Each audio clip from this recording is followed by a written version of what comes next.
Good morning. Happy Monday.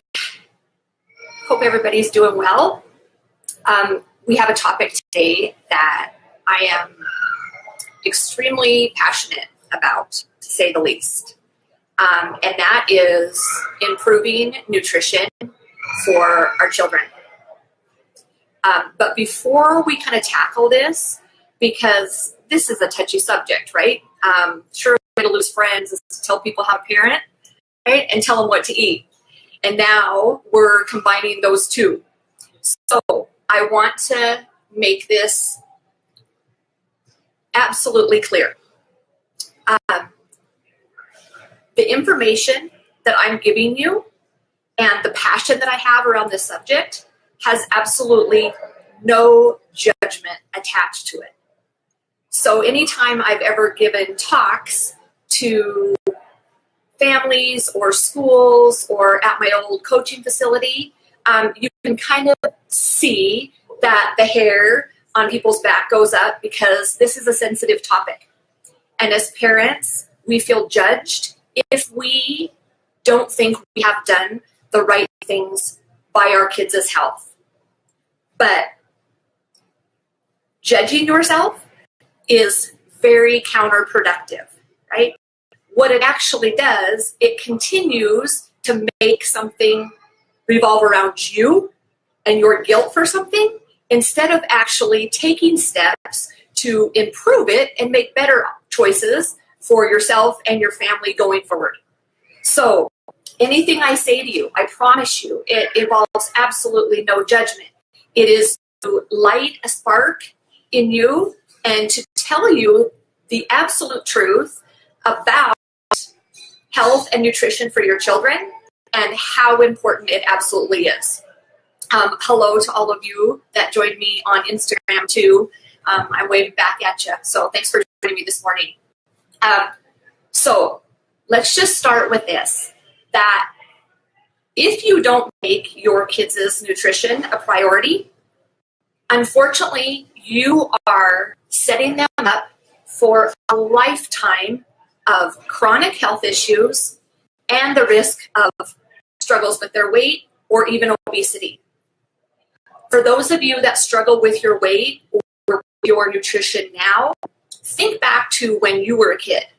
And if you could tell your parent anything, I'm very certain it would go something like this. Please teach me how to take care of my body because I don't want to struggle with these things as an adult. So up until now, if you haven't done, let's just call it what's right, it doesn't matter. What matters now is that you have the tools, and I will provide you some of those tools and practical ways for you to actually take steps going forward. Okay? As far as statistics are concerned, I could spew out a bunch of different statistics. I think the average American kid consumes around 300 grams of sugar per day. The recommended amount of sugar per day would be 30 grams for a kid, maybe up to 50 for an adult. So you can see, and you just look around, right? We're in a health crisis. We're in a really big hurry, and we're not taking the time to take care of our bodies and nourish our kids the way they need to be nourished.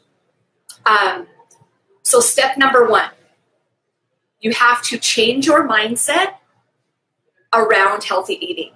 Healthy eating is not difficult. Changing habits is. So when we're thinking about changing habits, the number one thing that I would recommend to you is that you start making time in your schedule each and every week. Start with 1 hour. 1 hour of preparing breakfast or dinners for your family. 1 hour. Okay. For those of you, let's talk a little bit about like different ages of your kids and what you can do to kind of turn things around or make some changes now. For those of you that are parents of infants, like awesome, get started right now.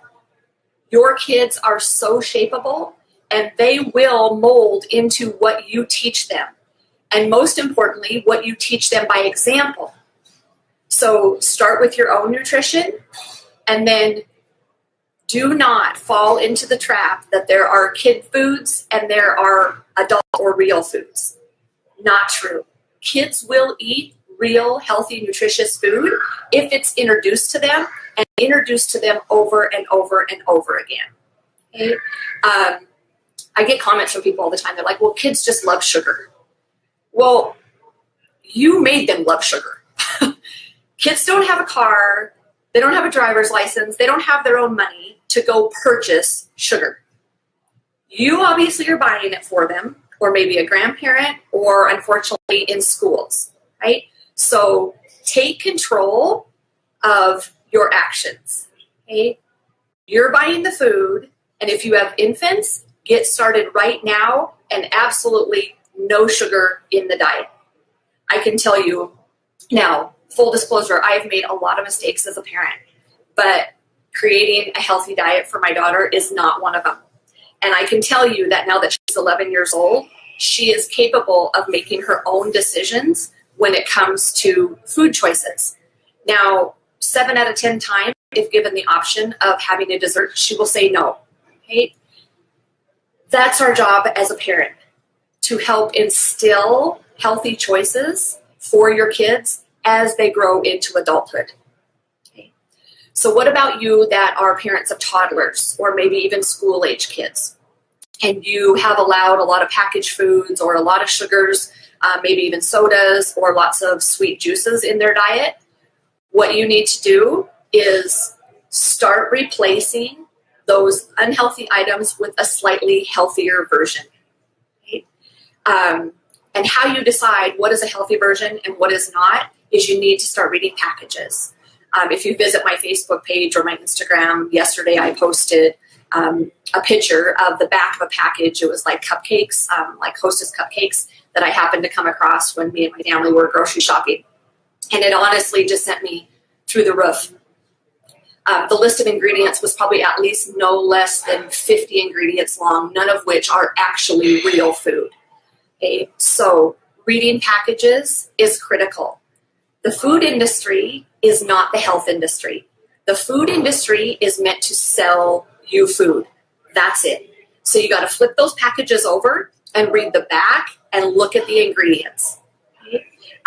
So replacing packaged, highly refined, sugary foods with those that are slightly better options. And then slowly weaning your kids away from the junk.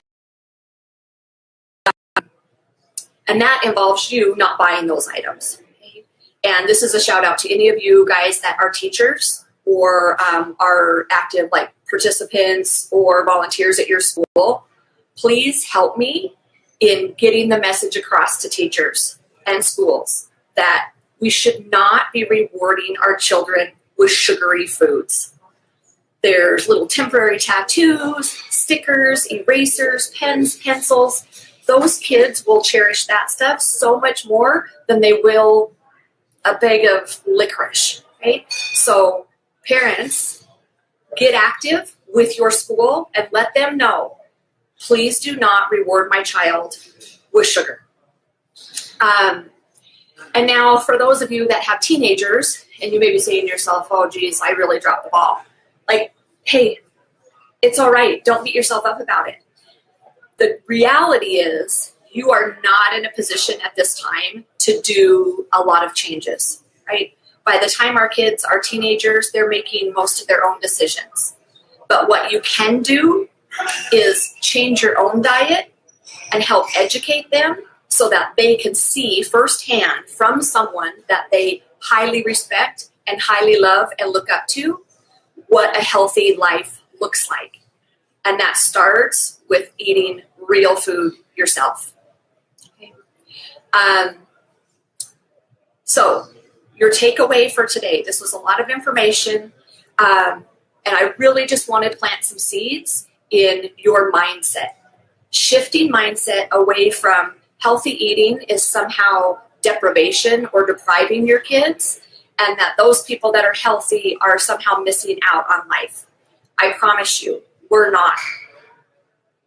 When your kids are chronically sick, allergies, skin issues, they get the flu several times a year, it's a pretty good indication that things are not right in their gut. So start with food first. And starting tomorrow, I ask you to do this. Change your breakfast and change the breakfast of your kids. If you don't eat breakfast, I want you to start eating something for breakfast. And it should be protein and a little bit of fat.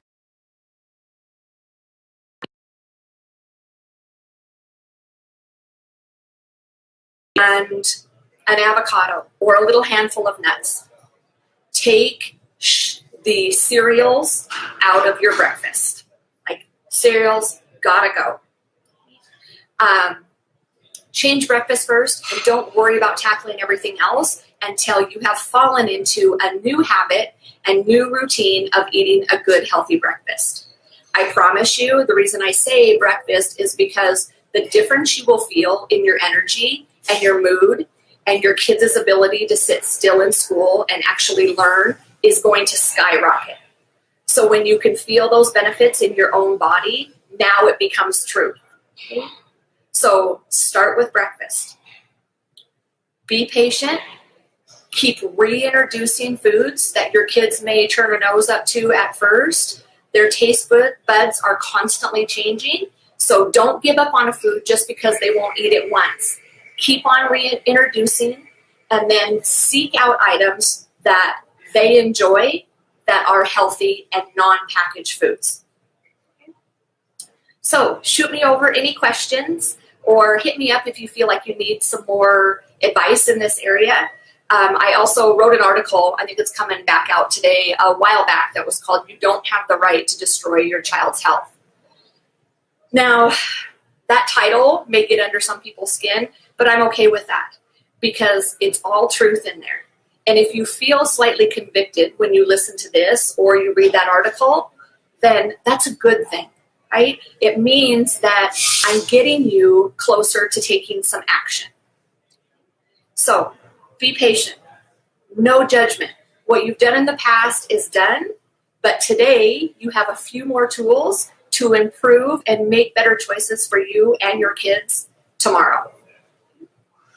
I'll leave you with this. If you want a specific guide on how to meal plan, lunch plan, snack guide, and some good kid-friendly recipes, I have something out there that's called the Eat, Love, Learn Lunchbox, and it's really inexpensive. It's a 25-page guide that has a slew of recipes and different ideas to not only help you, but also help your kids take some responsibility for packing their own lunch and giving you a bunch of different ideas on where to get started. So I'll put the link to my website in the comments, and make sure you check out that Love, Learn Lunchbox plan.